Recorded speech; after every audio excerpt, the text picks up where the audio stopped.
Hello student, मैं Bittu sir आप सभी को स्टडी एग्ज़ाम सेंटर में स्वागत करता हूं। आज मैं बिहार सिपाही भर्ती 2023 का सामान्य ज्ञान पार्ट 4 कराने वाला हूं, जिसमें आप सभी को भारत के चित्रकारी एवं अभयारण्य, राष्ट्रीय उद्यान एवं राम साइट के कुछ ऑब्जेक्टिव क्वेश्चन कराए जाएंगे, जो कि वेरी मोस्ट इम्पोर्टेंट होंगे। यह जो क्वेश्चन होंगे हर एक एग्जामों में लेटेस्ट पूछे गए हैं, तो आप इसको बार बार देखिए। यदि यह वीडियो आपको पसंद आए तो इस वीडियो को लाइक कीजिए और अपने दोस्तों के यहाँ शेयर कीजिए। तो चलिए चल रहे हैं क्वेश्चन की तरफ। तो आज देखेंगे चैप्टर नंबर 7 भारत परिधान एवं चित्रकारी, जिसमें पहला क्वेश्चन दिया गया है कि वह कपड़ा कौन सा है जिसे भारत के स्वतंत्रता संग्राम के प्रतीक होने का गौरव प्राप्त है। तो वह कौन सा कपड़ा है जी? तो ऑप्शन दिए गए हैं खादी दिया है, ऑप्शन नंबर बी दिया है उस रेशम, ऑप्शन नंबर सी दिया है ऊन और ऑप्शन नंबर डी दिया गया है पॉलिस्टर्स। तो कौन हो जाएगा जी? तो स्वतंत्रता संग्राम के प्रतीक कौन सा कपड़ा हो जाएगा जी? तो ये आपका करेक्ट आंसर हो जाएगा ऑप्शन नंबर ए खादी होंगे। अगले क्वेश्चन की तरफ से चलेंगे। क्वेश्चन नंबर 2 दिया गया है कि भारत का पहला पोशाक संग्रहालय किस राज्य में स्थित है। तो यह किस राज्य में स्थित हो जाएगा जी? तो आपका करेक्ट आंसर हो जाएगा ए गोवा में स्थित है। अगले क्वेश्चन की बात करेंगे। क्वेश्चन नंबर 3 दिया गया है कि दुल्हनों द्वारा पहनी जाने वाली पोर्ट लुई पोशाक किस राज्य से संबंधित है। तो पोर्ट लुई जो पोशाक है कहाँ से संबंधित है जी? तो जी इसका करेक्ट आंसर हो जाएगा डी मणिपुर में। अगले क्वेश्चन की बात करेंगे। क्वेश्चन नंबर 4 दिया गया है कि गुजरात की पारंपरिक बुनाई को डैश के रूप में जाना जाता है। तो किसके रूप में जाना जाता है जी? तो इसका करेक्ट आंसर हो जाएगा डी पोटोला के रूप में जाना जाता है। अगले क्वेश्चन की बात करेंगे। क्वेश्चन नंबर 5 दिया गया है कि मेखला चादर किस राज्य की एक पारंपरिक पोशाक है। तो किस राज्य की हो जाएगी जी? तो इसका करेक्ट आंसर हो जाएगा आपका डी असम का, अर्थात असम में कौन सी चादर पहना जाता है जी? तो मेखला चादर। अगले क्वेश्चन की तरफ चलेंगे। क्वेश्चन नंबर 6 दिया गया है कि पोंचमपल्ली इकत साड़ी और पोशाक सामग्री जो अपने पारंपरिक ज्यामितीय पर्यटन के लिए प्रसिद्ध है किस राज्य से संबंधित है। तो किस राज्य से हो जाएगा जी? तो इसका करेक्ट आंसर हो जाएगा ऑप्शन नंबर ए तेलंगाना राज्य से। यही बात करेंगे कि तेलंगाना की स्थापना कब होता था। तो 2 जून 2014 को तेलंगाना जो है आंध्र प्रदेश से अलग होकर एक नए राज्य का निर्माण हुआ। अगले क्वेश्चन की तरफ चलेंगे। क्वेश्चन नंबर 7 दिया गया है कि पंचे राज्य में पुरुषों द्वारा पहना जाने वाला एक पारंपरिक सारंग है। तो जो पारंपरिक सारंग है वो कौन सा हो जाएगा जी? तो इसका करेक्ट आंसर हो जाएगा ऑप्शन नंबर बी कर्नाटका, अर्थात कर्नाटका में क्या पहना जाता है जी? तो सारंग पहना जाता है। अगले क्वेश्चन की तरफ चलेंगे। क्वेश्चन नंबर 8 दिया गया है कि पुंचई कहाँ का पारंपरिक पोशाक है। तो ये कहाँ का हो जाएगा जी? तो आपका करेक्ट आंसर हो जाएगा ऑप्शन नंबर बी मिजोरम में। अगले क्वेश्चन की बात करेंगे। क्वेश्चन नंबर 9 दिया गया है कि पैंथड़ी साड़ी किस राज्य से संबंधित है जी? तो इसका करेक्ट आंसर हो जाएगा ए महाराष्ट्र से। अगले क्वेश्चन में बात करेंगे। क्वेश्चन नंबर 10 दिया गया है कि घो डैश में पुरुषों का पारंपरिक एवं राष्ट्रीय परिधान है। तो कौन सा हो जाएगा जी? तो इसका जो करेक्ट आंसर हो जाएगा 10 नंबर का वो हो जाएगा आपका सी भूटान से। अगले क्वेश्चन की बात करें। क्वेश्चन नंबर 11 दिया गया है कि आदिवासियों में कटकी वस्त्र पहना जाता है। तो कब पहना जाता है जी? तो ये कटकी वस्त्र पहनते हैं ऑप्शन नंबर बी अविवाहित युवतियों द्वारा, अर्थात जो आदिवासी होते हैं, जिनकी लड़कियां होती है, जिनकी शादी नहीं होती है, उनके द्वारा ये क्या हो जाए कटकी वस्त्र पहना जाता है। अगले क्वेश्चन की बात करें। क्वेश्चन नंबर 12 दिया गया है कि बुखतरी वस्त्र क्या है। तो बुखतरी वस्त्र क्या हो जाएगा जी? तो इसका करेक्ट आंसर हो जाएगा आपका बी ग्रामीण क्षेत्रों में पुरुषों के शरीर के ऊपरी भाग में पहने जाने वाला वस्त्र क्या कहलाता है जी? बुखतरी। अगले क्वेश्चन की बात करें। क्वेश्चन नंबर 13 दिया गया है कि परंपरागत राजस्थानी पहचान की वेशभूषा है, अर्थात राजस्थान में क्या पहनते हैं जी? तो इसका करेक्ट आंसर हो जाएगा आपका सी साफा पहनते हैं। अगले क्वेश्चन की चलेंगे। क्वेश्चन नंबर 14 दिया गया है कि कौन सा वस्त्र ओढ़नी का प्रकार नहीं है, अर्थात इसमें से कौन सा प्रकार है जिसमें ओढ़नी नहीं लगाया जाता है। तो इसका करेक्ट आंसर हो जाएगा ए थमड़ा, जबकि धनक मोढ़ाडा पोमोचा ये क्या है जी? इसमें चुनरी या ओढ़नी लगाया जाता है। अगले क्वेश्चन की बात करें। क्वेश्चन नंबर 15 दिया गया कि अमर शाही है। तो अमर शाही क्या हो जाएगा जी? इसका करेक्ट आंसर हो जाएगा आपका डी उपयुक्त में सभी, सॉरी इसका 15 का राइट आंसर हो जाएगा ऑप्शन नंबर डी पगड़ी का प्रकार, अर्थात औरम शाही पूछा जाएगा तो क्या बताओगे जी? ये पगड़ी का क्या है? प्रकार है। अगले क्वेश्चन पर चलेंगे। क्वेश्चन नंबर 16 दिया गया है कि केरी भांत की ओढ़नी, लहर भांत की ओढ़नी, तारा भांत की ओढ़नी, ज्वार भांत की ओढ़नी का प्रचलन है। तो कहाँ पे है जी? इसका करेक्ट आंसर हो जाएगा सी आदिवासियों द्वारा। ठीक है। अगले क्वेश्चन की तरफ चलेंगे। क्वेश्चन नंबर 17 दिया गया है कि विधवा महिलाओं द्वारा ओढ़े जाने वाले काले रंग की ओढ़नी कहलाती है। तो जो विधवा महिला होती है वो काले रंग की जो ओढ़नी ओढ़ती है उसे हम किस नाम से जानते हैं जी? तो इसका करेक्ट आंसर हो जाएगा ऑप्शन नंबर ए चीड़ का पोमचा। क्या जानते हैं जी? चिड़का पोमचा। अगले क्वेश्चन की बात करें, क्वेश्चन नंबर 18 दिया गया है कि धोती गमछा डैश के स्वदेशी वस्त्र का प्रतीक है, अर्थात बताना है कि जो धोती गमछा है किस राज्य का स्वदेशी वस्त्र का प्रतीक है। तो किस राज्य का हो जाएगा जी? तो ऑप्शन नंबर सी, असम का। अगले क्वेश्चन में बात करें, क्वेश्चन नंबर 19 दिया कि भारत का कौन सा क्षेत्र पोटाला प्रिंट दुपट्टों के लिए प्रसिद्ध है। तो कौन सा क्षेत्र है जी? तो आपका हो जाएगा ऑप्शन नंबर बी, गुजरात। अगले क्वेश्चन पर चलेंगे, क्वेश्चन नंबर 20 दिया गया है कि मैसूरी पेटा एक पारंपरिक पोशाक है जिसे किस राज्य में पहना जाता है जी? तो इसका करेक्ट आंसर हो जाएगा बी, कर्नाटका में। अगले क्वेश्चन की बात करें, क्वेश्चन नंबर 21 दिया है कि मिर्जई और बंडी अर्थात सफेद या काले रंग की जैकेट का एक प्रकार किस राज्य या क्षेत्रों में लोकप्रिय है। तो किस में हो जाएगा जी? इसका करेक्ट आंसर हो जाएगा आपका सी, बुंदेलखंड और मालवा। अगले क्वेश्चन की बात करें, क्वेश्चन नंबर 22 दिया गया है कि रेहुक खीम या कावरी साल किस राज्य की पारंपरिक परिधान है। तो किस राज्य का हो जाएगा? इसका ऑप्शन हो जाएगा डी, नागालैंड का। अगले क्वेश्चन की बात करेंगे, 23 दिया है कि बायोपा किस प्रदेश की जनजाति की एक पारंपरिक पगड़ी है। किस राज्य की हो जाएगी जी? इसका करेक्ट आंसर हो जाएगा आपका बी, अरुणाचल प्रदेश का।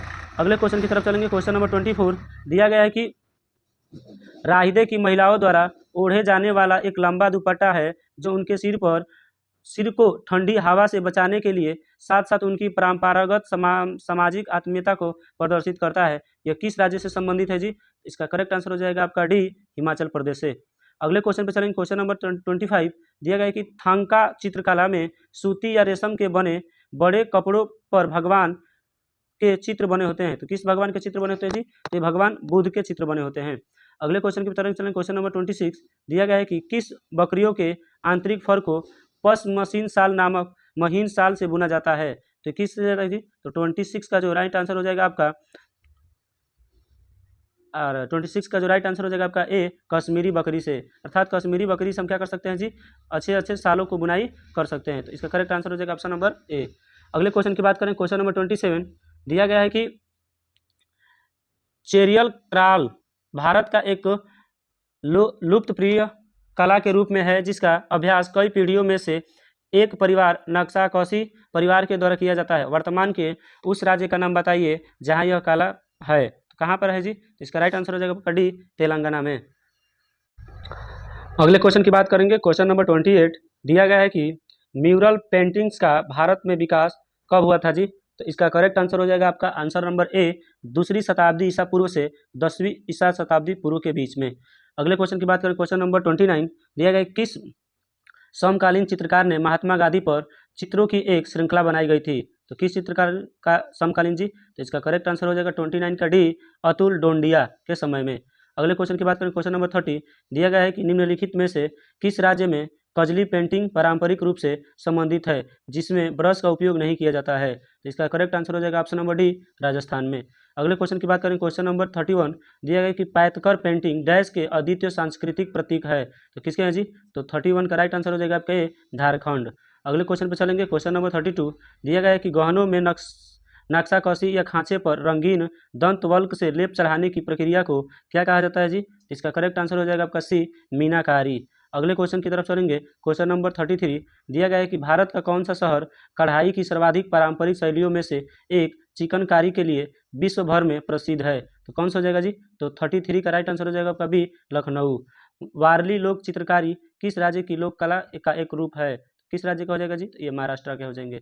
तो ये हमने भारत के कुछ चित्रकारी शब्द बता दिए हैं, क्वेश्चन बताए हैं। अब चलते हैं नेक्स्ट चैप्टर पे। चैप्टर नंबर हमारा दिया गया है 8, जो कि प्रमुख अभ्यारण्य उद्यान एवं रामसर साइट है। तो देखते हैं इसका पहला क्वेश्चन दिया गया है कि दुधवा राष्ट्रीय उद्यान उत्तर प्रदेश के निम्न में से किस जनपद में स्थित है। तो जो दुधवा राष्ट्रीय उद्यान ये तो उत्तर प्रदेश में होगा, और ये किस जनपद अर्थात किस जिले में स्थित है? तो इसका करेक्ट आंसर हो जाएगा option number B, Lakhimpur Kheri में स्थित है। क्वेश्चन नंबर 2 की बात करेंगे, कार्बेट टाइगर रिजर्व किस राज्य में स्थित है? तो कहाँ पे है जी? तो ये देवों की नगरी उत्तराखंड में स्थित है। ऑप्शन नंबर सी हो जाएगा आपका करेक्ट आंसर। ठीक है, अगले क्वेश्चन पे चलेंगे। क्वेश्चन नंबर 3 दिया गया है कि भीतरकनिका राष्ट्रीय उद्यान निम्न में से किस राज्य से संबंधित है। तो भीतरकनिका कहाँ पाया जाता है जी? इसका राइट आंसर हो जाएगा आपका डी, ओडिशा में पड़ता है। अगले क्वेश्चन की तरफ चलेंगे। क्वेश्चन नंबर 4 दिया गया है कि निम्नलिखित में से किस राज्य में श्री विलुपुथुर हाथी अभ्यारण्य स्थित है। तो किस राज्य में है जाएगा जी? तो इसका राइट आंसर हो जाएगा सी, तमिलनाडु राज्य में है। नेक्स्ट क्वेश्चन की बात करेंगे 5 नंबर दिया गया कि काली टाइगर रिजर्व निम्नलिखित में से किस राज्य में स्थित है? तो कहाँ पर स्थित है जी? इसका करेक्ट आंसर हो जाएगा बी, कर्नाटका में स्थित है। अगले क्वेश्चन की तरफ चलेंगे। क्वेश्चन नंबर 6 दिया गया है कि बाघमारा पिंजर प्लांट अभ्यारण्य निम्नलिखित में से किस राज्य में स्थित है जी? तो कहाँ पर होगा? इसका करेक्ट आंसर हो जाएगा आपका ए, मेघालय में। कहाँ पर हो जाएगा जी? तो ये मेघालय में स्थित है। अगले क्वेश्चन पे मेघालय में स्थित है। अगले क्वेश्चन पे चलेंगे। क्वेश्चन नंबर 7 यह निम्नलिखित में से कौन भारत और विश्व का एकमात्र तैरता हुआ राष्ट्रीय उद्यान है? तो कौन सा हो जाएगा जी? तो option number C, Keibul Lamjao राष्ट्रीय उद्यान। और कहाँ पड़ेगा जी? तो मणिपुर में पड़ेगा। इसी पर एक हिरण पाया जाता है जिसको हम कहते हैं संघाई हिरण। कौन सा हिरण जी? संघाई हिरण। अगले क्वेश्चन की तरफ चलेंगे। क्वेश्चन नंबर 8 दिया गया है कि निम्नलिखित में से क्या उड़ीसा में स्थित नहीं है? तो कौन सा जो है उड़ीसा में नहीं स्थित है जी? इसका करेक्ट आंसर हो जाएगा आपका सी, सोनितपुर हाथी रिजर्व जो है वो क्या है जी? उड़ीसा में नहीं स्थित है। उसके बाद क्वेश्चन नंबर 9 की बात करेंगे। पेपरा वन्य जीव अभ्यारण्य निम्न में से किस राज्य में स्थित है जी? तो पेपरा कहाँ पे स्थित है? इसका करेक्ट आंसर हो जाएगा आपका डी, केरल में स्थित है। अगले क्वेश्चन पे चलेंगे। क्वेश्चन नंबर 10 दिया गया है कि बुक्सा राष्ट्रीय उद्यान निम्न में से किस राज्य में स्थित है जी? तो ये पश्चिम बंगाल में। ऑप्शन नंबर डी करेक्ट हो जाएगा। अगले क्वेश्चन पे चलेंगे। क्वेश्चन नंबर 11 दिया है कि निम्नलिखित में से किस राज्य में एक समुद्री अभ्यारण्य जिसे गहीरमाथा समुद्री अभ्यारण्य के नाम से जाना जाता है? इसका करेक्ट आंसर हो जाएगा आपका बी, उड़ीसा में स्थित है। अगले क्वेश्चन पर चलेंगे। क्वेश्चन नंबर 12 दिया गया है कि भारत का ओसनिक नेशनल पार्क स्थित है, तो किस कहाँ पे स्थित है जी? इसका करेक्ट आंसर हो जाएगा डी, कच्छ में स्थित है। अगले क्वेश्चन पर चलेंगे। क्वेश्चन नंबर 13 यह आपको भारत के किस राज्य में बोरेल वन्यजीव अभ्यारण्य मिलेगा? किस में मिलेगा जी? इसका करेक्ट आंसर हो जाएगा डी, असम में। अगले क्वेश्चन पर चलेंगे। क्वेश्चन नंबर 12 दिया गया है कि निम्नलिखित में से किस राज्य में रोवा वन्यजीव अभ्यारण्य स्थित है? रोवा जीव अभ्यारण्य कहाँ पे स्थित है जी? तो ये त्रिपुरा में स्थित है। अगले क्वेश्चन की बात करें। क्वेश्चन नंबर 15 ये कौन सा राष्ट्रीय उद्यान लद्दाख में है? तो कौन सा हो जाएगा जी? तो हेमिस। कहाँ पड़ेगा जी? लद्दाख में। वहीं यदि नामदफा की बात करेंगे तो अरुणाचल प्रदेश में, गिर आपका पड़ेगा गुजरात में और मानस आपका पड़ेगा असम में। अगले क्वेश्चन की तरफ चलेंगे। क्वेश्चन नंबर 16 दिया गया है कि मिजोरम में स्थित फंगाईपुई राष्ट्रीय उद्यान को किस अन्य नाम से जाना जाता है जी? इसका करेक्ट आंसर हो जाएगा 6 बी, नीला पर्वत उद्यान के नाम से जानते हैं। अगले क्वेश्चन की बात करें। क्वेश्चन नंबर 70 दिया गया है कि निम्नलिखित में से कौन सा बाघ अभ्यारण्य कर्नाटक में स्थित नहीं है? तो कौन सा है जी? इसका करेक्ट आंसर हो जाएगा आपका 17 का बी, पेंच में। तो अगले क्वेश्चन पे चलेंगे। क्वेश्चन नंबर 18 दिया गया है कि निम्नलिखित में से किस राज्य में भारत के राज्य में मानस राष्ट्रीय उद्यान स्थित है? तो कहाँ पर है जी? ऑप्शन नंबर सी, असम में स्थित है। अगले क्वेश्चन की बात करेंगे कि रामसर कन्वेंशन का उद्देश्य किस मिशन का संरक्षण करना है जी? तो ये आर्द्र भूमि को संरक्षण करना है। करेक्ट आंसर हो जाएगा आपका ए, आर्द्र भूमि। यदि ये पूछा जाएगा कि रामसर कन्वेंशन किस तारीख को मनाया जाता है जी? तो ये 2 फरवरी को मनाया जाता है। अगले क्वेश्चन पे चलेंगे। क्वेश्चन नंबर हमारा 20 दिया गया कि भद्रा वन्य जीव अभ्यारण्य किस राज्य में होगा? तो ये किस राज्य में है जी? इसका करेक्ट आंसर हो जाएगा आपका बी, कर्नाटका राज्य में स्थित है। अगले क्वेश्चन की बात करें। क्वेश्चन नंबर 21 दिया गया है कि निम्नलिखित में से किस राज्य में न्योरा वैली नेशनल पार्क स्थित है? तो किस राज्य में स्थित है जी? इसका करेक्ट आंसर हो जाएगा डी, पश्चिम बंगाल में। अगले क्वेश्चन की तरफ चलेंगे। क्वेश्चन नंबर 22 यह है कि निम्नलिखित में से कौन सा राष्ट्रीय उद्यान केरल में स्थित है? तो कौन सा राष्ट्रीय उद्यान जो है कि केरल में स्थित है जी? इसका करेक्ट आंसर हो जाएगा डी, एराकुलम राष्ट्रीय उद्यान जो है कि केरल में स्थित है। ठीक है। अगले क्वेश्चन की बात करें। क्वेश्चन नंबर 23 दिया गया है कि किस वर्ष काजीरंगा राष्ट्रीय उद्यान को एक आरक्षित वन घोषित किया गया था? तो किस वर्ष किया गया था जी? तो 1908 ईस्वी में। अगले क्वेश्चन पर चलेंगे। क्वेश्चन नंबर 24 दिया है कि बांधवगढ़ बाघ रिजर्व राज्य में स्थित है, तो किस राज्य में है जी? इसका करेक्ट आंसर हो जाएगा आपका बी, मध्य प्रदेश में। अगले क्वेश्चन पर चलेंगे। क्वेश्चन नंबर 25 पीन घाटी राष्ट्रीय उद्यान किस राज्य में है? तो पीन घाटी राष्ट्रीय उद्यान कहाँ होगा जी? तो हिमाचल प्रदेश में होगा। ऑप्शन नंबर सी करेक्ट होगा। अगले क्वेश्चन पर चलेंगे। क्वेश्चन नंबर 26 दिया गया है कि हिम तेंदुआ का घर हेमिस राष्ट्रीय उद्यान में स्थित है, तो ये कहाँ पड़ेगा जी? इसका करेक्ट आंसर हो जाएगा आपका डी, लद्दाख में। अगले क्वेश्चन की तरफ चलेंगे। क्वेश्चन नंबर 27 दिया गया है कि कर्नाटक का बाघ अभ्यारण्य सबसे बड़ी संख्या में एशियाई हाथियों का घर है, इसका घर है, तो कहाँ हो जाएगा जी? तो 27 का राइट आंसर हो जाएगा आपका ए, नागरहोल बाघ अभ्यारण्य। अगले क्वेश्चन पर चलेंगे। क्वेश्चन नंबर 28 दिया गया है कि भारत में संकटग्रस्त एचुरीन मगरमच्छों के संरक्षण के लिए कौन सा अभ्यारण्य सबसे प्रसिद्ध है?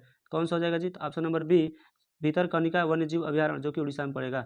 अगले क्वेश्चन पर चलेंगे। क्वेश्चन नंबर 29 दिया गया है कि बार और नौपारा वन्यजीव अभ्यारण्य निम्नलिखित में से किस राज्य में स्थित है? तो कौन से राज्य में स्थित हो जाएगा जी? ऑप्शन नंबर डी, छत्तीसगढ़ में। अगले क्वेश्चन पर चलेंगे। क्वेश्चन नंबर 30 दिया है कि राष्ट्रीय चंबल अभ्यारण्य निम्नलिखित में से किस राज्य का हिस्सा नहीं है? कौन सा राज्य का हिस्सा नहीं है जी? इसका करेक्ट आंसर हो जाएगा सी, हरियाणा का हिस्सा नहीं है। अगले क्वेश्चन पर चलेंगे। क्वेश्चन नंबर 31 महात्मा गांधी राष्ट्रीय समुद्री उद्यान कहाँ स्थित है? तो 31 का करेक्ट आंसर हो जाएगा आपका डी, पोर्ट ब्लेयर में। अगले क्वेश्चन पर चलेंगे। क्वेश्चन नंबर 32 बांदीपुर राष्ट्रीय उद्यान कहाँ पर स्थित है जी? इसका करेक्ट आंसर हो जाएगा 32 का डी, कर्नाटका में। अगले क्वेश्चन पर चलेंगे। क्वेश्चन नंबर हमारा है 32। दिया है कि बांदीपुर राष्ट्रीय उद्यान कहाँ पर स्थित है। तो बांदीपुर कहाँ पर जाएगा जी, तो इसका करेक्ट आंसर हो जाएगा आपका डी, कर्नाटका में। कहाँ पर स्थित होगा जी, कर्नाटका में। अगले क्वेश्चन पर चलेंगे 33। भारत का सबसे पुराना राष्ट्रीय पार्क कौन सा है। तो कौन सा हो जाएगा जी, इसका करेक्ट आंसर हो जाएगा आपका D, gym carbonate national park. अगले क्वेश्चन पर चलेंगे। क्वेश्चन नंबर 34 दिया गया है कि सरिस्का पक्षी विहार कहाँ स्थित है। तो कहाँ पर हो जाएगा जी, ऑप्शन नंबर सी, राजस्थान में। अगले क्वेश्चन पर चलेंगे। क्वेश्चन नंबर 35 दिया है कि भारत में रामसर समझौता किस वर्ष हुआ था जी। तो ये हुआ था 1971। पूरा डेट याद रखेंगे, 2 फरवरी 1971 को क्या हुआ था जी, रामसर कन्वेंशन। और ये कहाँ कहाँ पर हुआ था जी, तो ये हुआ था ईरान में। किस देश में हुआ था, ईरान में। तो अगले क्वेश्चन की तरफ चलेंगे। क्वेश्चन नंबर 36 दिया गया है कि दुनिया का सबसे बड़ा वेटलैंड पेनाटल वेटलैंड किस देश में अवस्थित है। तो किस देश में होगा जी, ऑप्शन नंबर डी, ब्राजील में। अगले क्वेश्चन पर चलेंगे। क्वेश्चन नंबर 37 दिया गया है कि भारत का सबसे छोटा रामसर स्थल कौन सा है। कौन सा हो जाएगा जी, तो 37 का राइट आंसर हो जाएगा आपका डी, रेणुका आर्द्रभूमि। अगले क्वेश्चन पर चलेंगे। क्वेश्चन नंबर 38 दिया गया है कि किस राज्य में ऊपरी गंगा नदी रामसर साइट स्थित है। किस कहाँ पर स्थित है जी, तो 38 का बी हो जाएगा आपका उत्तर प्रदेश में। अगले क्वेश्चन पर चलेंगे। क्वेश्चन नंबर 39 दिया गया है कि भारत के किस राज्य में आपको चदरताल आर्द्रभूमि मिलेगी। किस राज्य में मिलेगी जी, इसका करेक्ट आंसर हो जाएगा बी, हिमाचल प्रदेश में। 14 नंबर क्वेश्चन की बात करेंगे। दिया गया है कि भोज वेटलैंड जिसे भोजताल के नाम से जाना जाता है भारत के किस राज्य में स्थित है जी। तो किस राज्य में हो जाएगा, तो ऑप्शन करेक्ट हो जाएगा बी, मध्य प्रदेश में। उसके बाद अगले क्वेश्चन पर चलेंगे। क्वेश्चन नंबर 41 दिया गया है कि ब्रह्मागिरी वन्य जीव अभ्यारण्य कर्नाटक के किस जिले में स्थित है जी। तो ये हो जाएगा आपका डी, कोडांगू में स्थित है। अगले क्वेश्चन पर चलेंगे। 42 दिया गया है कि अष्टामुंडी की आर्द्रभूमि किस राज्य में स्थित है जी। इसका करेक्ट आंसर हो जाएगा आपका सी, केरल में। अगले क्वेश्चन पर चलेंगे। क्वेश्चन नंबर 43 दिया गया है कि दांदली वन्यजीव अभ्यारण्य निम्नलिखित में से किस राज्य में स्थित है। तो कहाँ पे हो जाएगा जी, इसका करेक्ट आंसर हो जाएगा आपका ए, कर्नाटका में। अगले क्वेश्चन पर चलेंगे। क्वेश्चन नंबर 44 दिया गया है कि कंचनजंगा बायोस्फीयर। क्वेश्चन नंबर 44 दिया गया है कि कंचन बायोस्फीयर रिजर्व निम्नलिखित में से किस राज्य में स्थित है जी। इसका करेक्ट आंसर हो जाएगा बी, सिक्किम में। अगले क्वेश्चन पर चलेंगे। क्वेश्चन नंबर 45 दिया गया है कि लाओ खोवा वन्यजीव अभ्यारण्य भारत के पूर्वी राज्यों में किस नदी के दक्षिणी तट पर स्थित है। किस नदी के दक्षिणी तट पर है जी, ऑप्शन नंबर बी, ब्रह्मपुत्रा की। अगले क्वेश्चन की बात करें 46 शेषाचलम बायो रिजर्व भारत के किस राज्य में स्थित है जी। इसका करेक्ट आंसर हो जाएगा आपका डी, आंध्र प्रदेश में। अगले क्वेश्चन पर चलेंगे। क्वेश्चन नंबर 47 दिया है कि नोरकरेक बायोस्फीयर रिजर्व किस राज्य में स्थित है जी। तो इसका करेक्ट आंसर हो जाएगा मेघालय में। तो होप आप सभी लोगों को ये वीडियो पसंद आया होगा। यह वीडियो यदि पसंद आया है तो ज़्यादा से ज़्यादा इस वीडियो को आप शेयर कीजिए, ताकि ऐसे ही सामान्य ज्ञान के मोस्ट इंपॉर्टेंट क्वेश्चन हम कराते रहेंगे। ये जितने भी क्वेश्चन करा रहे हैं SSC CGL, SSC CHSL, SSC MTS, stenographer और अदर एग्जामों में एनसीईआरटी बेस्ड सभी क्वेश्चन दिए गए हैं। तो इस सीरीज़ को आप देखते रहिए। प्रत्येक दिन आपको ऐसे ही कम से कम 2 चैप्टर लाऊंगा। और इसके बाद आज इस चैनल पे हम बहुत सारे टॉपिक को कवर करने वाले हैं हर एक सब्जेक्ट में। जैसे आपका इकोनॉमिक्स हो जाएगा, करंट अफेयर्स हो जाएगा, इसके अलावा यदि बात करेंगे स्टैटिक जीके भी कराया जाएगा उसका फुल डिटेल्स में। तो आप इस वीडियो को ज़्यादा से ज़्यादा शेयर कीजिए।